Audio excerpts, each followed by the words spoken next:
Hey guys, Jeffrey here with your daily Bible upload. I hope everybody is having a blessed day.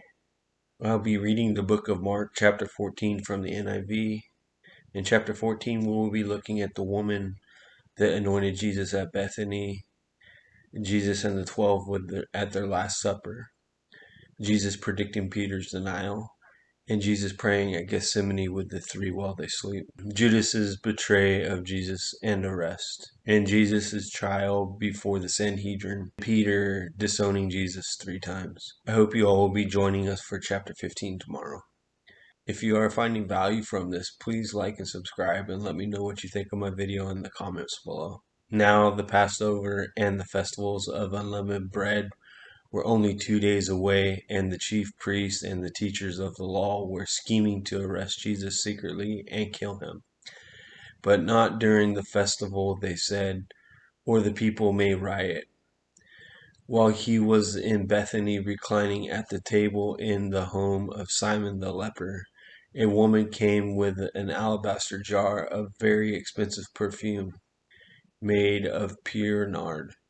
She broke the jar and poured the perfume on his head. Some of those present were saying indignantly to one another, "Why the waste of perfume? It could have been sold for more than a year's wages and the money given to the poor." And they rebuked her harshly. "Leave her alone," said Jesus. "Why are you bothering her? She has done a beautiful thing to me. The poor you will always have with you, and you can help them any time you want, but you will not always have me.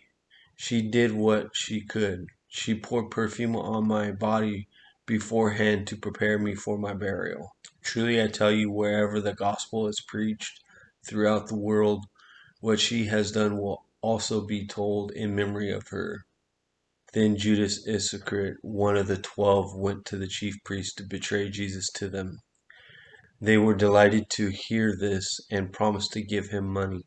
So he watched for an opportunity to hand him over. On the first day of the festival of unleavened bread, when it was customary to sacrifice the Passover lamb, Jesus' disciples asked him, "Where do you want us to go and make preparations for you to eat the Passover?" So he sent 2 of his disciples, telling them, "Go into the city, and a man carrying a jar of water will meet you. Follow him. Say to the owner of the house he enters, 'The teacher asks, where is my guest room, where I may eat the Passover with my disciples?' He will show you a large room upstairs, furnished and ready. Make preparations for us there." The disciples left, went into the city, and found things just as Jesus had told them. So they prepared the Passover. When evening came, Jesus arrived with the 12. While they were reclining at the table eating, he said, "Truly I tell you, one of you will betray me, one who is eating with me." They were saddened, and one by one they said to him, "Surely you don't mean me."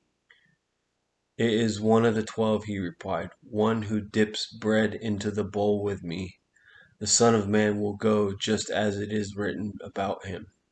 But woe to that man who betrays the Son of Man. It would be better for him if he had never been born." While they were eating, Jesus took bread, and when he had given thanks, he broke it and gave it to the disciples, saying, "Take it, this is my body." Then he took a cup, and when he had given thanks, he gave it to them, and they all drank from it. "This is my blood of the covenant, which is poured out for many."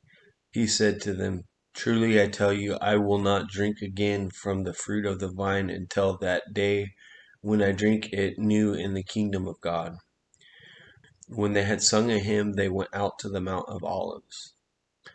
"You will all fall away," Jesus told them, "for it is written, 'I will strike the shepherd, and the sheep will be scattered.' But after I have risen, I will go ahead of you into Galilee." Peter declared, "Even if all fall away, I will not." "Truly I tell you," Jesus answered, "today, yes, tonight, before the rooster crows twice, you yourself will disown me 3 times." But Peter insisted emphatically, "Even if I have to die with you, I will never disown you." And all the others said the same.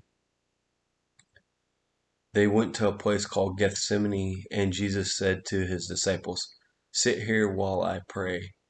He took Peter, James, and John along with him, and he began to be deeply distressed and troubled.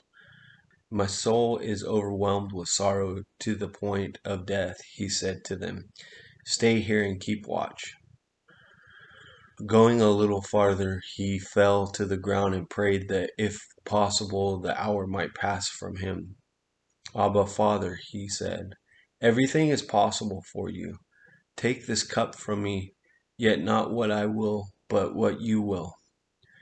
Then he returned to his disciples and found them sleeping. "Simon," he said to Peter, "are you asleep? Couldn't you keep watch for 1 hour? Watch and pray so that you will not fall into temptation. The spirit is willing, but the flesh is weak." Once more he went away and prayed the same thing. When he came back, he again found them sleeping because their eyes were heavy. They did not know what to say to him. Returning the third time, he said to them, "Are you still sleeping and resting? Enough! The hour has come. Look, the Son of Man is delivered into the hands of the sinner. Rise, let's go. Here comes my betrayer." Just as he was speaking, Judas, one of the 12, appeared. With him was a crowd armed with swords and clubs sent from the chief priests, the teachers of the law, and the elders. Now the betrayer had arranged a signal with them. "The one I kiss is the man. Arrest him and lead him away under guard." Going at once to Jesus, Judas said, "Rabbi," and kissed him. The men seized Jesus and arrested him. Then one of those standing near drew his sword and struck the servant of the high priest, cutting off his ear. "Am I leading a rebellion," said Jesus, "that you have come out with swords and clubs to capture me? Every day I was with you teaching in the temple courts, and you did not arrest me. But the scriptures must be fulfilled." Then everyone deserted him and fled. A young man wearing nothing but a linen garment was following Jesus. When they seized him, he fled naked, leaving his garment behind. They took Jesus to the high priest, and all the chief priests, the elders, and teachers of the law came together. Peter followed him at a distance, right into the courtyard of the high priest. There he sat with the guards and warmed himself at the fire. The chief priests and the whole Sanhedrin were looking for evidence against Jesus so that they could put him to death, but they did not find any. Many testified falsely against him, but their statements did not agree. Then some stood up and gave the false testimony against him. "We heard him say, 'I will destroy the temple made with the human hands, and in 3 days will build another not made with hand.'" Yet even then their testimonies did not agree. Then the high priest stood up before them and asked Jesus, "Are you not going to answer? What is the testimony that these men are bringing against you?" But Jesus remained silent and gave no answer. Again the high priest asked him, "Are you the Messiah, the Son of the Blessed One?" "I am," said Jesus, "and you will see the Son of Man sitting on the right hand of the Mighty One and coming on the clouds of heaven." The high priest tore his clothes. "Why do we need any more witnesses?" he asked. "You have heard the blasphemy. What do you think?" They all condemned him as worthy of death. Then some began to spit at him.